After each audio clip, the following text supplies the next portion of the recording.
Right now, there's this massive, completely hidden software update happening to the global credit system.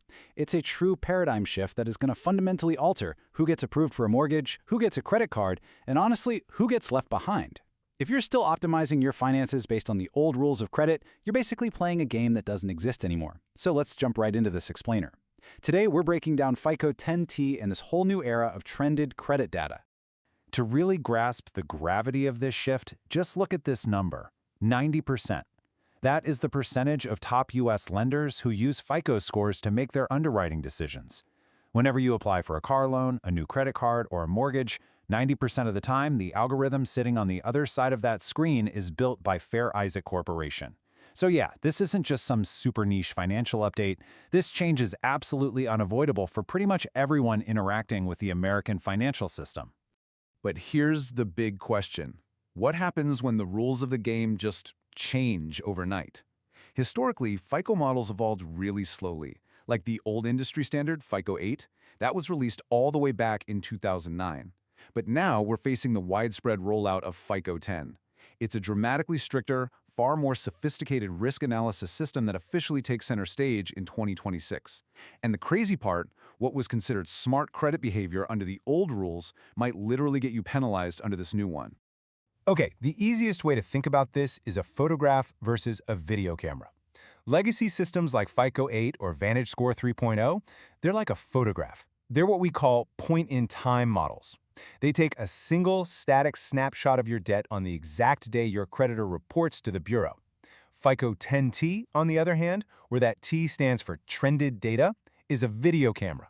It's not just looking at where your balances are today, it's watching a continuous movie of exactly how you got there. FICO 10T actually evaluates at least 24 months of historical trend data.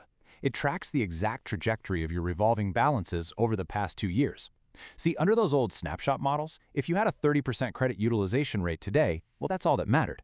But under FICO 10T, if your utilization has been steadily going down from 60% to 30% over the last 6 months, the algorithm sees that downward momentum and actually rewards you.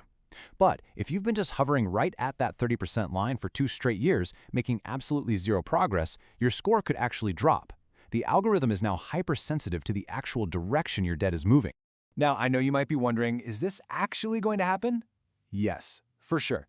The Federal Housing Finance Agency, the FHFA, has officially approved and mandated the use of FICO 10T for Fannie Mae and Freddie Mac, and those are the government-sponsored enterprises guaranteeing the vast majority of conforming mortgages in the U.S. They are actively coordinating this massive structured transition right now, with historical comparative FICO 10T scoring datasets publishing in summer 2026. So this is the absolute new standard for homeownership. To really get how this algorithm judges you, we got to look at 2 specific industry terms: transactors versus revolvers. Picture a little stickman animation carrying this massive heavy backpack labeled debt. A transactor is someone who loads up that backpack really heavily during the month, but takes it entirely off before the due date. They pay their balances in full. A revolver, though, carries that heavy backpack day in and day out, month after month, just making minimum payments.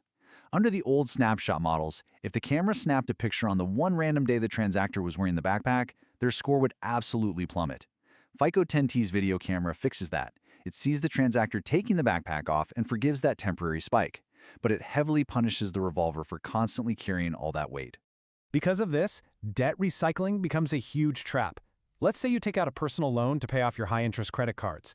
Under FICO 8, your credit card utilization suddenly dropped to 0, and boom, your score shot up immediately. But under FICO 10T, remember, that 24-month video camera is always rolling.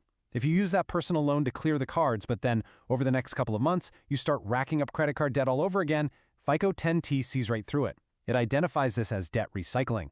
Because it tracks that 24-month trend, it flags this specific behavioral pattern as incredibly high risk, and it will heavily penalize you. So the big takeaway here is that credit utilization, the amount of debt you carry compared to your limits, that now has an even larger overall impact on your score calculations under FICO 10T. Holding persistent, high balances over time, even if you literally never miss a single payment, is treated as a major red flag.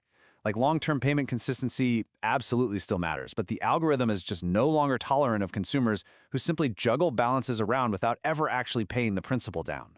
And the algorithm upgrades don't even stop there. We definitely need to talk about the FICO 10 BNPL variant. For years, those split it into 4 easy payments options that we've all used for late-night online shopping or a sudden wardrobe upgrade, they were essentially invisible to credit bureaus. Total underwriting blind spot. Well, not anymore. FICO 10 is the very first suite of models specifically designed to aggregate and capture these short-term debt obligations. If your provider reports the data, these installment plans are now actively evaluated right alongside your traditional credit cards and auto loans. That invisible debt, it is officially visible.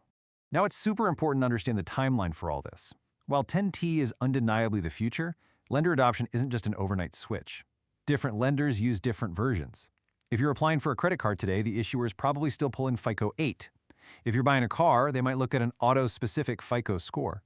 And, ironically enough, despite the 2026 mandate we talked about, some older mortgage applications are still legally required to pull legacy versions like FICO 5. Basically, you're going to be living in a multi-score universe for the next few years, which means you got to optimize for both the photograph and the video camera at the same time. Winning the new credit game. So for millennials, Gen Z, or really anyone looking to buy a home or secure funding soon, you need a tactical playbook. Here are the 3 immediate steps you need to take. Step 1. You absolutely must transition from being a revolver to a transactor. Avoid carrying month-to-month balances entirely if you can help it. Step 2. If you do have existing debt, you need to establish a clear, documented downward trend over a multi-month period. Show that 24-month camera that your balances are actually shrinking, not just stagnating. And step 3, stop relying on buy now, pay later services. You've got to treat them as real debt because the FICO 10 algorithm absolutely will. Which brings us to a final thought here. Is your credit history ready for its close-up? We're moving from a system that basically let you temporarily mask bad financial habits right before applying for a loan to a system that demands consistent, proven financial health over a 2-year period. You've got to look at your financial habits not just as a snapshot of today, but as a continuous 24-month rolling video. If you were a lender watching the movie of your financial life, would you approve the loan? Start shaping that narrative today, because by 2026, the cameras will be rolling on everyone.